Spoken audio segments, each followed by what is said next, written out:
Et comment décrypter toutes ces infos qui nous parviennent? Je vais poser la question à Gaspard Jussieu et à Clément Toison. Bonsoir à tous les deux. Alors, vous êtes étudiant au lycée Pétrarque d'Avignon et vous avez participé à la première édition du concours Reporter en herbe organisé par le Club de la presse du Grand Avignon. Avant d'en parler, une réaction au reportage que l'on vient de voir. Les web radios dans les établissements scolaires, c'est plutôt une bonne idée? Oui. Oui, bien sûr, parce que ça permet aux jeunes, peut-être avec un peu plus de mal à s'exprimer à l'oral et entre eux à pouvoir se libérer de leur timidité et de leurs problèmes sociaux au final.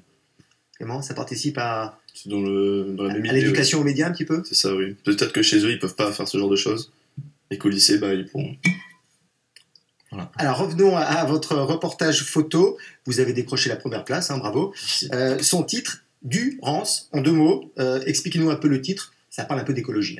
Oui, notre thème était surtout basé sur l'écologie, comme à côté de notre lycée. C'est un bel endroit, très bel endroit qu'on a réussi à aménager avec la décharge naturelle qu'on a trouvée, donc des sièges, des canapés, des lits, et qu'on a trouvé un bel endroit pour profiter avec nos amis.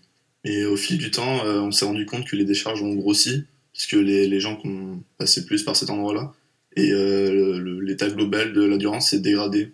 On a observé plus de déchets dans le fleuve et en général. Donc c'est important l'écologie, vous êtes dans une filière agricole, il faut le rappeler.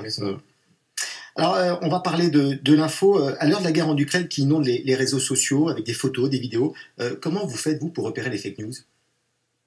Ça part d'une culture générale de base qu'il faut connaître, démêler le vrai du faux et connaître à peu près la base du conflit. Après, on n'est pas des professionnels, mais bien sûr, mais on a avec nos profs à chaque début de cours, on essaie de débuter un peu qui nous disent le vrai du faux de ce qu'ils savent eux-mêmes.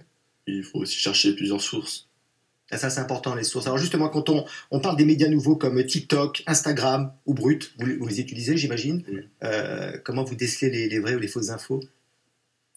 Compliqué, C'est compliqué, forcément, mais Brut, c'est peut-être plus un réseau professionnel par rapport à TikTok, qui c'est beaucoup de plus jeunes, donc qui peuvent dire un peu ce qu'ils veulent, et forcément, avec une belle mise en page, ça fait tout de suite vrai, que même si c'est faux, ça fait tout de suite beaucoup plus vrai. Ouais. Et vous regardez un petit peu les chaînes du service public, vous écoutez un peu les radios du service public? Rarement, mais oui. La radio, les JT. Le JT de France 3, bien sûr. Alors, dernière chose, il y a une journée porte ouverte dans votre lycée, c'est quand? Rapidement? C'est le 14 mai, c'est ça? Exactement. Voilà, j'ai pas oublié. Le message est passé. Merci à tous les deux, et puis encore bravo pour votre prix. Merci.